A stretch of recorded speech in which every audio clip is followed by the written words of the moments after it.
Welcome to Talking Trends on Oxford TV with me, Nkiruka Ibe. TGI, thank God it's Friday, and you know what we do on Talking Trends every Friday. We give you all the gist, all the trends on social media and on mainstream media, and everything has been trending. And the only thing trending in Nigeria, in fact, all around the world, is the Nigeria presidential and national assembly elections.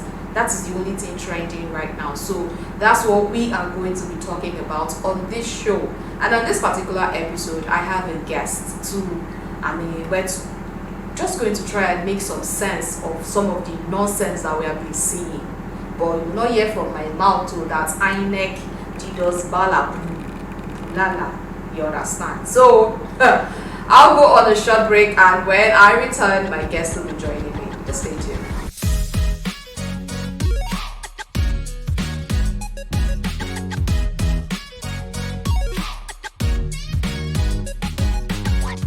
You are welcome. So if you have just joined right here, you haven't missed anything. My guest just joined me, and a little bit of introduction about my guest. His name is Adebowale Jeff Johnson. He's one of the leading management consultants in Africa. He is the first youth performance consultant in the world. Prior to 2022, he has worked in 6 consulting firms with 22 years working experience. He's also worked with several other organizations in different capacities, ranging from human resource manager, GM, strategy and innovation, business service manager, project manager, resource consultant, corporate affairs manager, and training consultant. But the most important is that he is the Labour Party candidate for the Federal House of Representatives, and he is representing Ikorodu Federal Constituency. What a profile. I didn't even read everything. I just had to cut this, very short. And it's quite...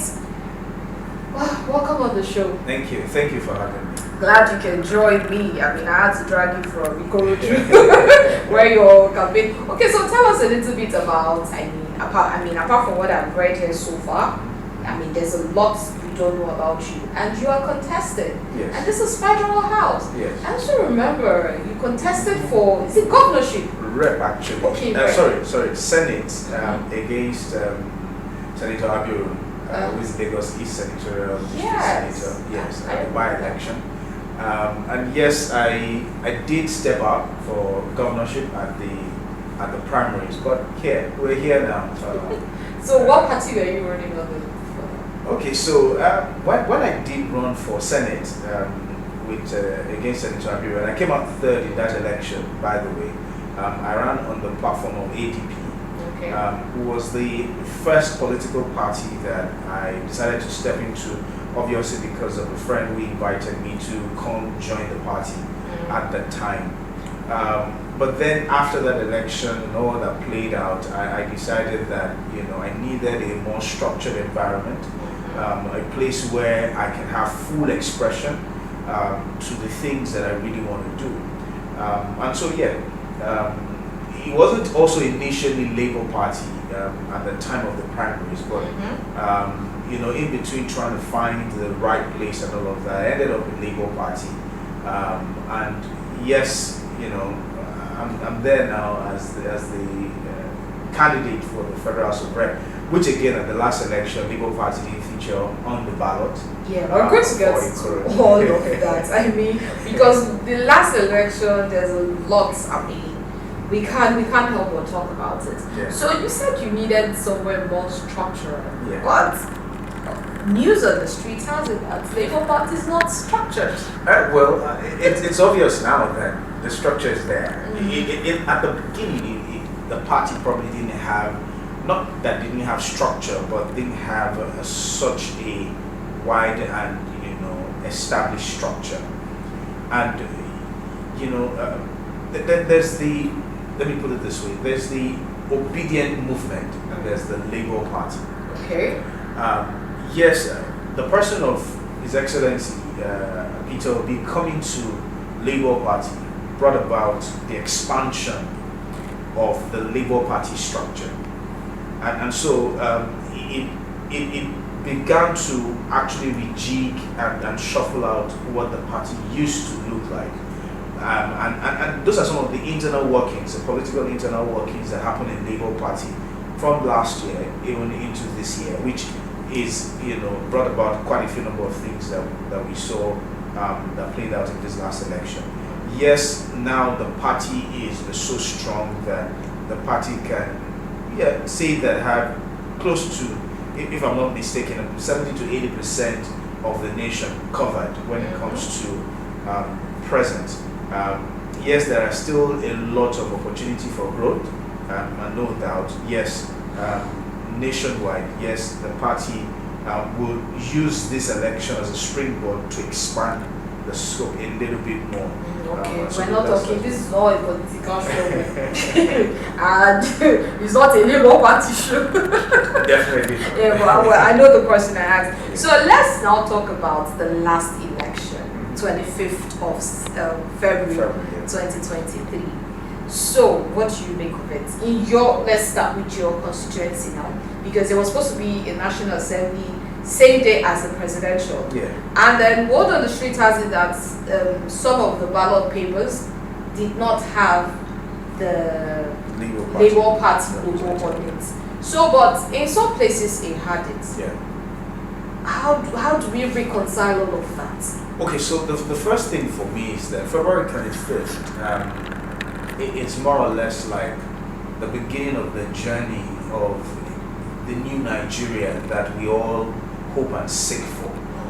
And so it is important to embrace that, first of all, and say that that is the essence of what we saw on that Saturday and how peaceful the election was. Despite the fact that some element came out to cause, some sort of trouble, it largely was peaceful. Everybody came out, to come cast their vote, and nobody was out to do anything. In fact, the money policy and all the other events that preceded that day made it difficult for people to want to engage the normal way. Everybody went there with the understanding that, we just want to change things from what it used to be to what we want it to be. And so that's for me the first aspect of that election. The second aspect of the election is largely on INEC, and which is what carries the entire weight of what happened and the outcome of the election. So if you come to Lagos East and you come to Ikorodu Federal Constituency and maybe other local government that existed across Lagos State, I think about 14 local governments thereabout didn't have Federal House of Rep members being represented. 14 local governments. I would have 20 local. Yes, I believe close to 14 or 13 of them didn't have a Federal House of Rep representation at all, as much as some senatorial districts didn't have as well. I know Lagos East and I think Lagos West. In fact, at the morning of the election, Lagos West senatorial candidate was sending a message that INEC has confirmed that he's on the ballot, but apparently it wasn't on the ballot. So it was a question of, there was a communication that the presiding officers at the polling unit should write LP on the ballot. I'm like, how's that done? Why, so there are quite a lot of confusing information that wasn't necessarily even passed down to the appropriate quarters, because I remember that by Thursday, Labour Party had issued a press statement making noise, and going public that, hey, we're not on the ballot in a lot of the local governments in Lagos State. Same thing happened on Friday, and then Saturday, came and, I was in my polling unit in my hometown in Imota, and because I wasn't on the ballot, I went there with a pair of shorts, a pair of slippers, and a polo t-shirt.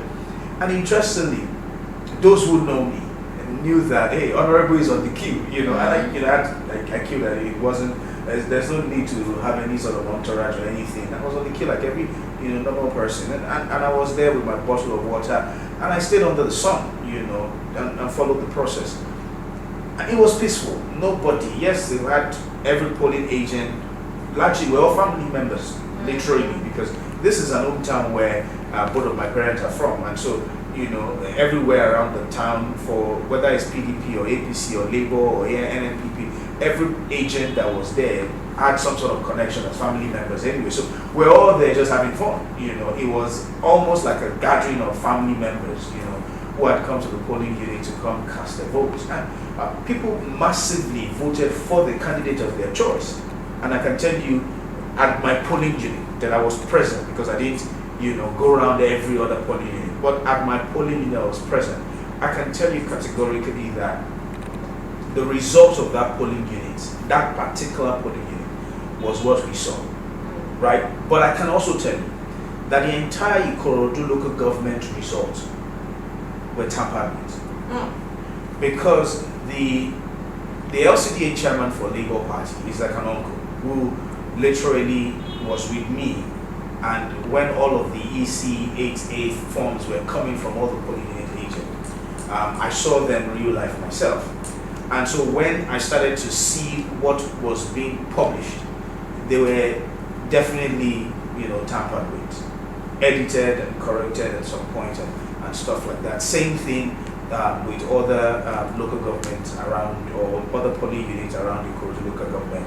And then going further to check the whole of Lagos, it was clear that the situation room of Labour Party was receiving the EC 8A forms and was totally different from what being declared out there. As much as Labour Party won Lagos, so to say, the vote was way higher than what Okay, so let's even talk about. Because there's a lot of will I say conspiracy or what? Because some places, some people had a different result, and then INEC had a different. But the issue of the Beavers, because INEC said is legally binding for that to take effect in this election, and this talk has been way back 2022, and they said it is mandatory that the Beavers will be used to avoid any manipulations and all of that, and then to make the election also free, fair, and credible. With their budget is 239.3 billion, and to actually conduct this election. And yet again, we now have the Beavers not working there, and this was after the INEC chairman Mahmood Yakubu made a broadcast saying that the Beavers would work, it will be used in this election. But we saw in several polling units that the ad hoc staff that they had didn't input the results into the Beavers. So the question here is this a deliberate attempt to sabotage the entire, the entire electoral process? Or the INEC not giving adequate training to their staff? And then we also had the issue of whereby people were saying, we had people that went to polling units and said, if you don't vote my party, go home, you don't have a place here. We also saw, ballot boxes that were burnt, hoodlums, scattered ballot, and this is not about, because we don't even know who did this, who they did it for, because we had 18 parties contesting for this election. So there's no way of saying, they scattered the ballot boxes for the APC, for the PDP, or for the Labour, or for any of the parties. This is not a question of that now. Let's take it back to INEC.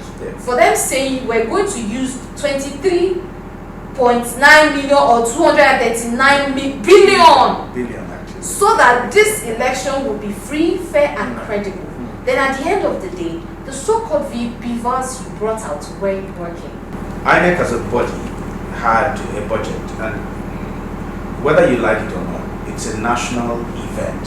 So yes, a lot of money is required, logistic-wise, personnel, cost and time in preparing, producing the Beavers machine, and all of that. I'm not there. I wasn't there. I don't have the entire budget to be able to scrutinize and say, hey, each line of element, there's a problem here, this is padded or something. We can't discuss that, except we do This some is sort what of they forensic saw. audit. It's what they showed us. This Yes. is what they said they need. They need. And I'm sure it was given. They also had Definitely. 117 billion Definitely. to foster the effect of maybe hacking of their system on their servers. Yeah. So again, like I said, the bulk, stops on INEX desk. Apart from the budget, you had a guideline, and a guideline is a rule, a principle, policy that describe how you will be engaged and how you would engage the process. So if I came to the polling unit, I am supposed to go through a process of queuing up, coming to the Beavers machine with my ID card, so to say, with my voter, the PVC, the permanent voter's card, which just shows that I have the right to vote. And then that is confirmed on the Beavers machine, which is at that instant is either 100% live or it's connected to the server as a form of redundancy. Maybe it's preloaded, all of the data for that particular point is preloaded, and so when I come, the Beavers just accredit me and then shows that yes, I'm already in the system, because I don't know how the Beavers work 100%. I didn't design it, so I can't really talk about it. But then if it now shows green, that means I vote there, and then I get papers, I go to the private side, I do my thumbprint, and I come and put it in the boxes, and then I go home, come back when it's time to count if I really want to do that, or I just go home and go wait for result. And then that is my own process of engagement. Now, if you force me to engage you, INEC, based on that guideline that you have given, you should also be able to force yourself to go to follow that same guideline that also says this is how the citizen should engage us, and this is how we're going to engage the citizen, and we're going to engage the process. So don't take a part of the guideline, embrace it 100%, and then choose to cherry pick the other part of the guideline that is literally in itself a law that guides how you would operate.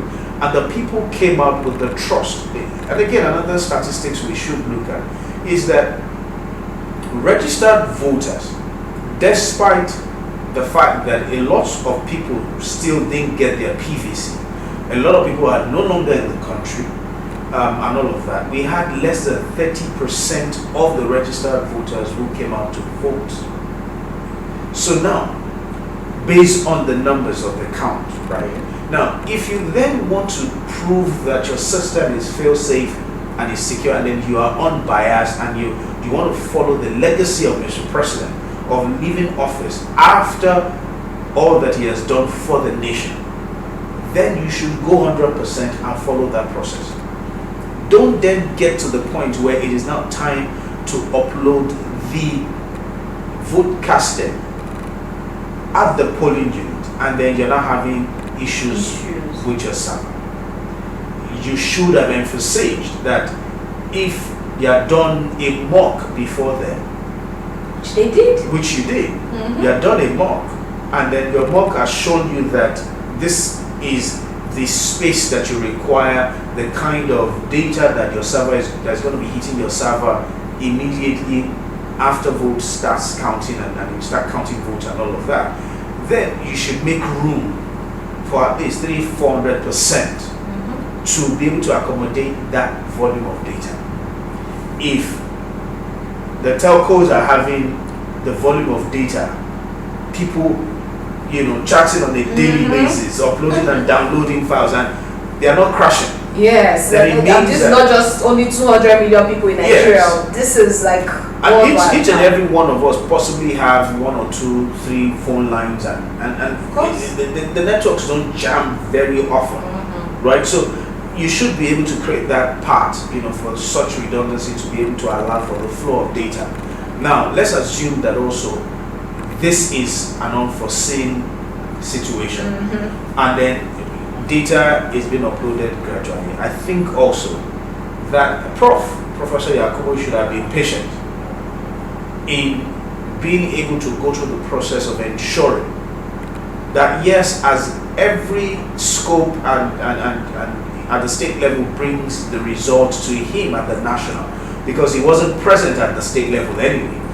as they bring their results to him and people raising objection, he should have then said, okay, you know what, based on this that you have given to me, I'm going to revert back to what we have stated, what is our guideline. And then I have heard complaints. Instead of just saying go to court, what you have done, what professor have done, is to mock our judiciary by saying, yes, I will fail to follow guideline. And then so if you don't like it, go to court. Sue me. So it is not, and you see, I don't blame the president-elect. No. I don't blame His Excellency Atiku Abubakar. I don't blame His Excellency Peter Obi or any other candidate who may have kind of like agreed to whatever the outcome of the election is. But let's check the numbers. What is the vote between the first, the second, and the third candidates in this election? Let's check those numbers critically, and we see that it is not even based on what we have said should happen, which is 25%. You know, all those mathematics, all those numbers, they are significant. So if you don't have a national representation, we have three major candidates who are the top three, and it shows that this was close. Yes. You know, it's too close to call. To the second and the third. Yes, it's too close to immediately call a winner. You should have taken time out, because there is the point of gathering all of this, evaluating what you've gotten before you make a declaration. So if you stood up and you say, well, everything must happen, and people are sleeping at 4 a.m., yes, you have done your own bit. He was declared 4:16 a.m. Yeah. So if you are there, you start up, you know, all day and all of that, you must just make declaration. What you have just done is that you have told Nigerians that you are incompetent, incapable of the role and responsibility given to you as the chairman of INEC. So this is not to blame any political party. It's just to focus on INEC. INEC didn't follow its own guideline. The chairman was too much in a hurry to make a declaration. And it begins to speak of so many things that they had to people. And international bodies have already said that there are a lot of issues in this election. So, but the international bodies that also congratulated the president-elect. They have to. Theirs is, in fact, even the president of Nigeria doesn't have a say in the electoral process, because then he will be biased. So he cannot say anything as to, INEC is independent, that's why it's called independent. So the president and the presidency cannot say anything about whatever their outcome is. Yeah, because people were expecting our president to come say up something and say say, hey, no, cancel it because no. By law, the president does not have the right to say anything. Now, any of our allies, any of the international bodies, any president around the world will step up to say, hey, congratulations.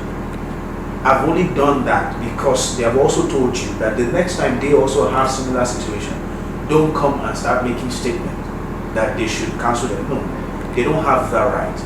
Nigeria is an independent nation, and so Nigeria should be able, you know, to take care of itself and oversee itself. Yes. I mean, still, because a lot of issues. Your own constituency now, that there was no. Your party's logo was not represented on the ballot boxes. What is going to be done now as regards that? To the best of my knowledge, I believe the party at the state level has called for a rerun of the National Assembly in those local governments where Labour Party wasn't represented. Would that be a legal thing? I don't know. I've not spoken to the legal team or have any sort of approved statement to make on behalf of the party as to that. But where I see it and the information going around is to majorly focus on the coming election with the understanding that the party has asked for a rerun. So I can't tell you now that I know that the party is in court. I can't give you that detail as we see. But at least to the best of my knowledge, as a candidate, that is what I believe the party wants to do, to actually go by the rule of law, which says if you have any question or anything, raise it at the court of law, and let the court, the judiciary, make a statement, you know, and that order, that judgment, INEC will have to go by it. So I know that I believe some of the things that I read from the party is that the judgment to enforce that the assembly candidates are all represented, are all for party level. I think the party went back to court, and the judge has given that order again to ensure that INEC allows Labour Party and any, I believe, I don't know whether any other party, but Labour Party, to ensure that all of their candidates for all of the state House of Assembly are represented on the ballot, so that there is no issues around. You can't over-exaggerate or over-emphasize on the things that happened, the things that, like, we saw them happening. Yeah. It's not like somebody told us. In River State, someone went and tore ballot papers. That person should actually be dealt with, arrested, because it's against the law. It's against the law. Yeah. It's not even about whose ballots you're tearing, but about you. Yes. I mean, and then some people were also saying, some. So yes, everywhere we had issues of destruction of the election. There are not video evidences, and I believe the Nigerian police, DSS, and every other person will need to investigate this.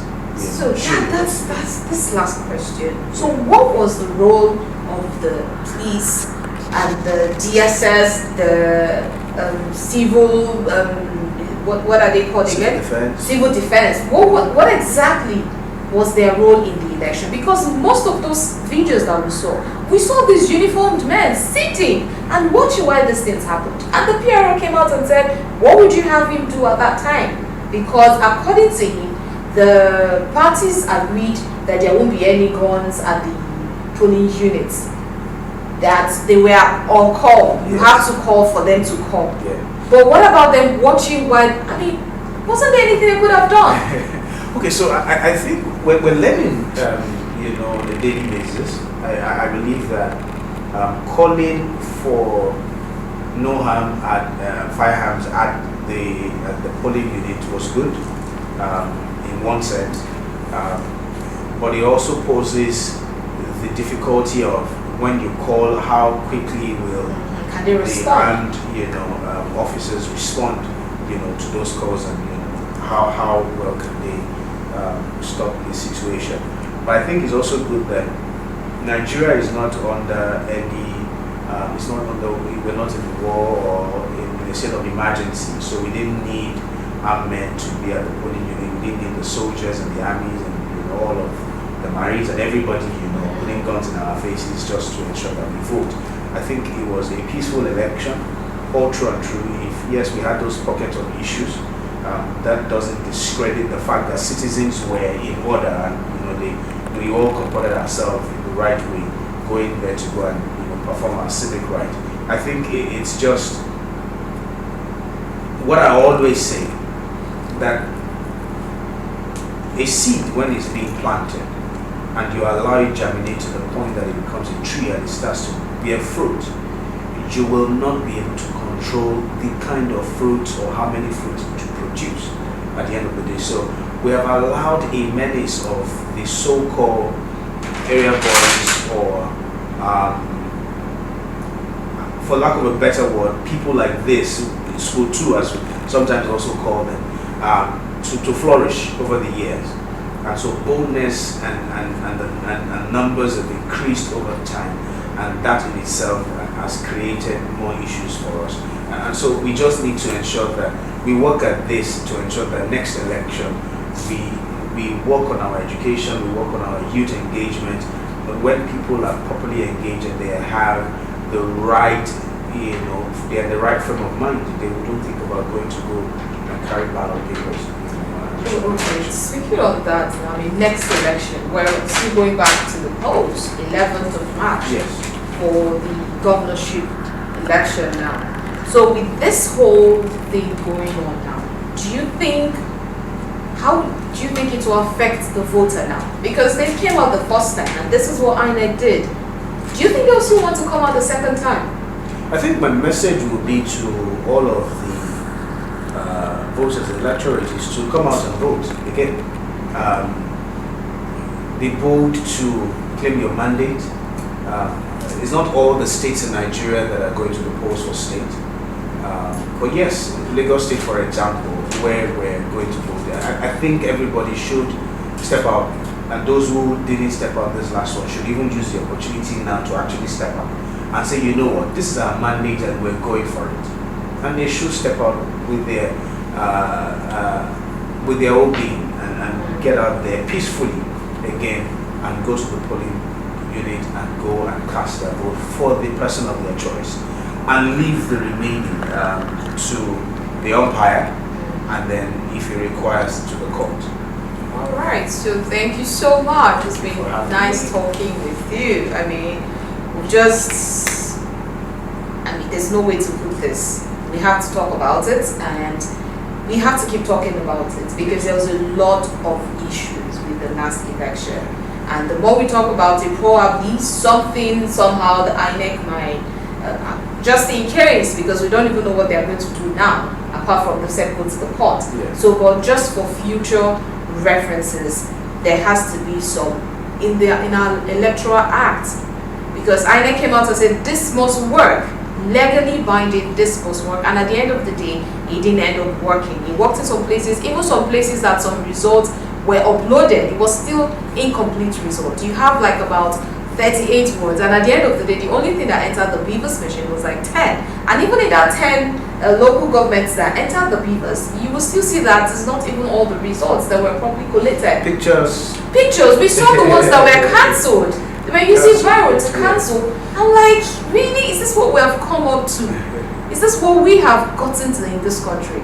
So, I mean, that's much we can take on Talking Trends today. So, thank you, Honorable Jeff Johnson, for coming on the show today. Thank you for having me. Yes, and I wish you good luck. Thank you. Moving forward, your next, I don't know when that's going to happen. Whenever it is. Yeah, so all the best on that.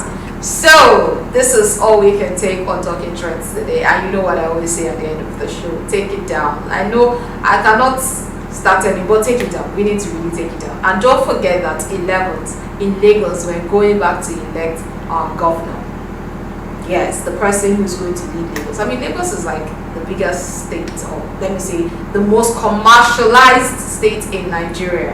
And we can't afford to put it in the hands of someone who does not know what they're doing. You know your candidate, so go out there on the 11th. Let this one that happened on Saturday, let it not even discourage you one bit. This should even, like the honorable say, that should even be the reason why you should actually go out and say, I came out on that day and I voted, and I'm coming out again to do it, and do it peacefully.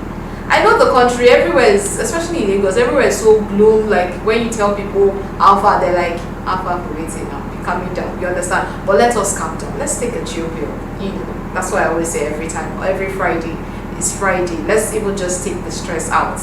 Relax. You know, this is the time that Johnny Drill's song is going to actually make some more sense. You know, how are you, my friend? This is the time you need it. So check up on your friends. Let's even know how everybody is doing. We need ourselves. We need Nigeria. We are Nigerians. We need ourselves to actually make this country move forward. And congratulations to the president-elect. That's all I can say. So it's bye for now.